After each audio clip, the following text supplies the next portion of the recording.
پیغمبر چھری چلا رہا ہے، چاہتا ہے بیٹا ذبح ہو جائے، بیٹا بھی چاہتا ہے میں ذبح ہو جاؤں، لیکن باپ ذبح کرنے میں کامیاب نہیں ہوا، بیٹا ذبح ہونے میں کامیاب نہیں ہوا، تو وہ اختیار کہاں گیا؟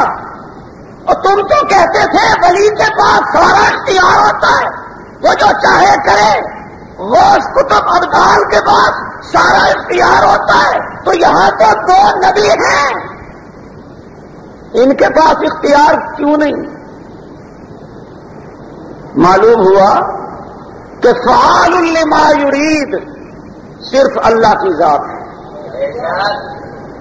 اللہ نہ چاہے تو پھر نبی بھی کچھ نہیں کر سکتا، نبی بھی مانگتا ہے اللہ سے، نبی بھی مانگتا ہے اللہ سے، رب ہب لی من الصالحین، رب ہب لی من الصالحین، یا اللہ بیٹا عطا کر دے، تو دینے والا ہے۔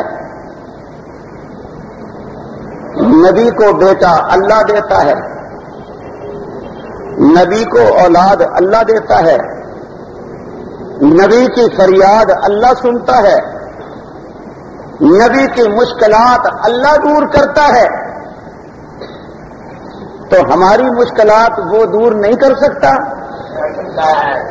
جتنا آدمی بڑا ہوتا ہے اس کے مسائل بھی بڑے ہوتے ہیں، اور جتنا آدمی چھوٹا ہوتا ہے اس کے مسائل بھی چھوٹے ہوتے ہیں، تو جب بڑوں کے مسائل اللہ حل کر سکتا ہے تو ہم جیسے چھوٹوں کے مسائل اللہ حل نہیں کر سکتا؟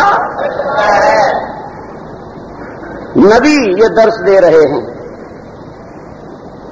لیکن ہمارے ہاں یہ بھی ایک ذہن ہے کہ جی ان کے مسئلے تو اللہ حل کرتا ہے، وہ نبی ہیں، وہ معصوم ہیں، وہ گناہوں سے پاک ہیں، وہ اللہ کے مقرب ہیں، وہ اللہ کے پسندیدہ ہیں، محبوب ہیں، ہم تو گناہگار ہیں، ہم تو خطا کار ہیں، ہم تو سیاہ کار ہیں، تو ہمارے مسئلے وہ کیسے حل کرے گا؟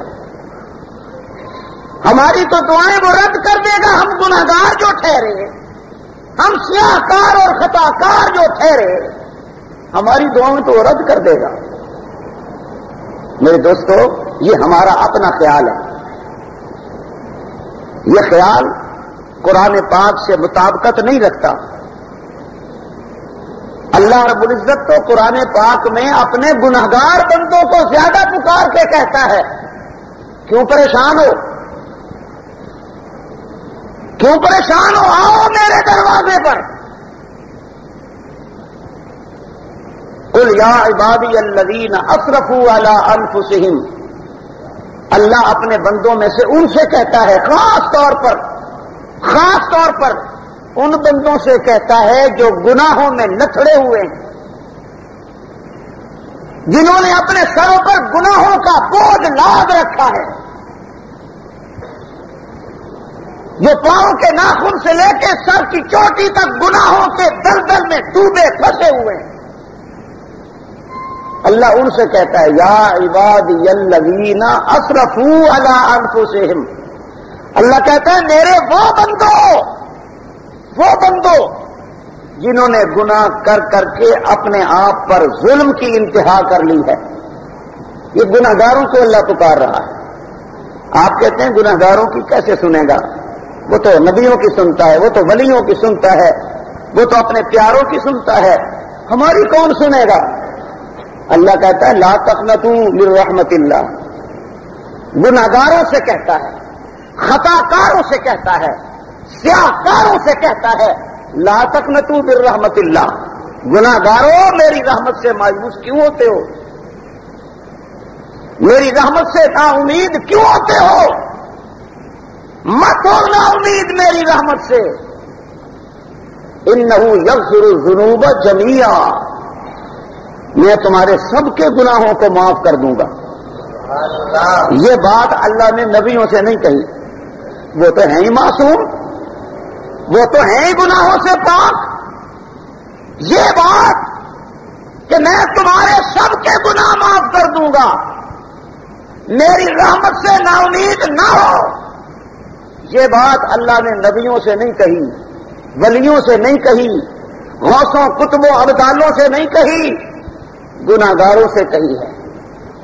قرآن کھول کے دیکھ لو، گناہگاروں سے کہا. گناہگار کہتا ہے ہماری تو نہیں سنتا، ہم گناہگار ہیں، ہماری کہاں سنے گا. وہ کہتا ہے میں سنتا ہی تمہاری ہوں، آؤ تو صحیح.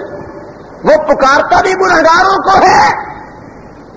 چاہیے تو یہ تھا گناہگار اسے پکارتے، گناہگار اسے پکارتے، لیکن وہ گناہگاروں کو پکار رہا ہے. یا عبادی، اللہ کہتا ہے یا عبادی، او میرے بندو، میرے بندو آؤ میرے دروازے پر. وہ پکار رہا ہے جس کو پکارنا تھا، وہ پکار کے کہتا ہے. اس کا مطلب یہ ہے کہ مغفرت قریب ہے. اس کا مطلب یہ ہے کہ وہ راضی ہونا چاہتا ہے. اس کا مطلب یہ ہے کہ وہ مشکل کشائی کرنا چاہتا ہے. اس کا مطلب یہ ہے کہ وہ حاجت روائی کرنا چاہتا ہے، خود جو پکار رہا ہے.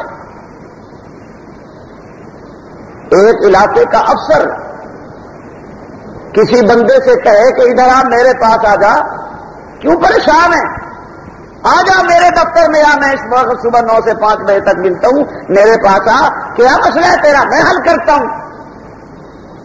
یہ کہنے جی نہیں، افسر تو میری بات سنتا ہی نہیں ہے. جب وہ افسر خود بلا رہا ہے اور کہہ رہا ہے تیرا مسئلہ میں حل کروں گا، پھر یہ بھی یہ نہیں جاتا، تو اس کا مطلب یہ ہے کہ اسے اپنا مسئلہ حل کروانا ہی نہیں. یہ خواہ ڈرامہ کر رہا ہے میں اتنا پریشان ہوں، یہ مسئلہ ہے، وہ مسئلہ ہے، بڑی پریشانی ہے، بڑی بے چینی ہے، خواہ کے ڈرامے کر رہا ہے. جس نے مسئلہ حل کرنا ہے وہ بلا رہا ہے، اپنے بندے کو بھیج کر اس کو بلایا ہے آ جا میرے دفتر میں، یہ نہیں جاتا. اس کا مطلب یہ ہے کہ یہ بڑا مغرور ہے، یہ بڑا متکبر ہے، خواہ بکواس کرتا پھرتا ہے. میرے مسئلے حل نہیں ہوتے، میں پریشان ہوں، میں بے چین ہوں، میں بے قرار ہوں. وہ اکثر بلا رہا ہے آجا میرے پاس، کیا مسئلہ ہے، میں تیرا مسئلہ حل کرتا ہوں، یہ نہیں جاتا. تو دنیا کہے گی یہ مغرور ہے، یہ بڑا متکبر ہے، یہ اپنے آپ کو بہت بڑا سمجھتا ہے، یہ جاتا نہیں ہے. اور جس نے اپنا مسئلہ حل کرانا ہے وہ پھر چلا جاتا ہے اور اس کا مسئلہ حل ہو جاتا ہے.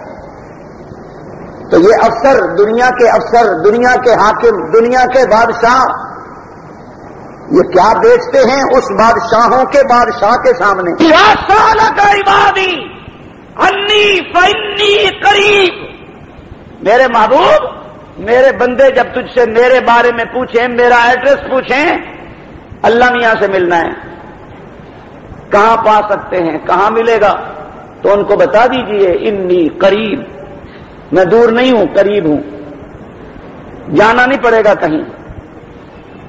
ذرا اپنے دل میں جھانک کے دیکھو، نحن اقرب الیہ من حبل الورید، اللہ فرماتے ہیں میں تو تمہاری شہرگ سے بھی زیادہ قریب ہوں.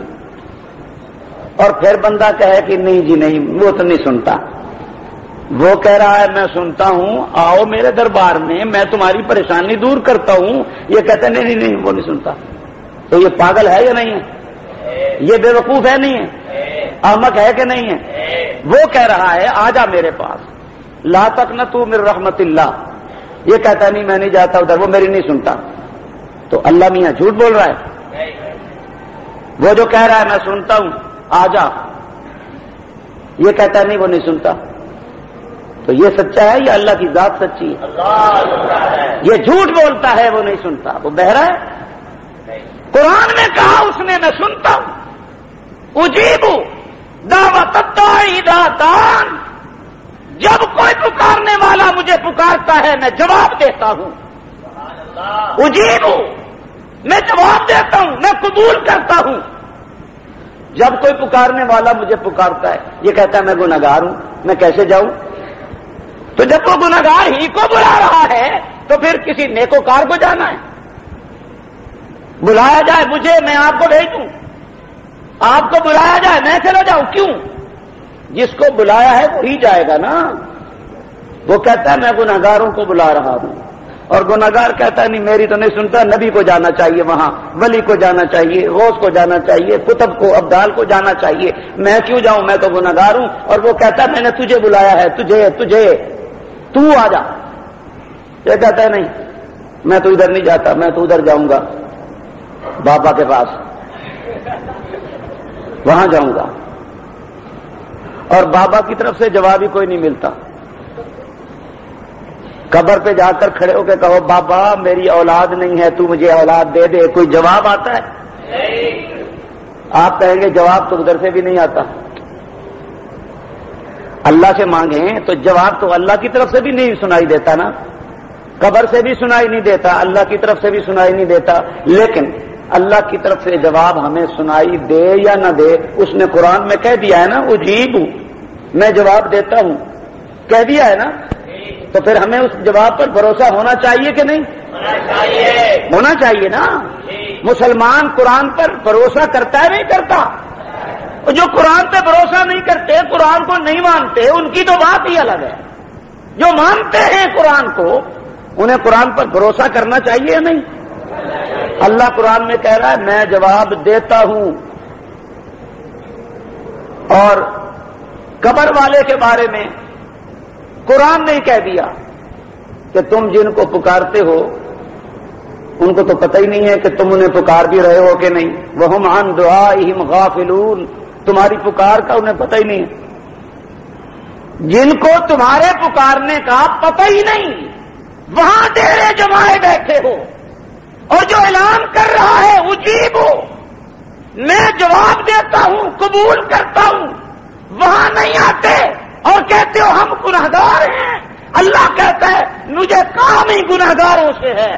اللہ کہتا ہے میں نے بخشنا بھی گناہگاروں کو ہے، اس لیے کہ میں غفور الرحیم ہوں، بخشنے والا ہوں۔ جب تمہارے پاس گناہ ہوں گے تو بخشوں گا، گناہ ہی نہیں ہوں گے تو پھر بخشوں گا کیا؟ تو گناہگاروں کو پکارتا ہے۔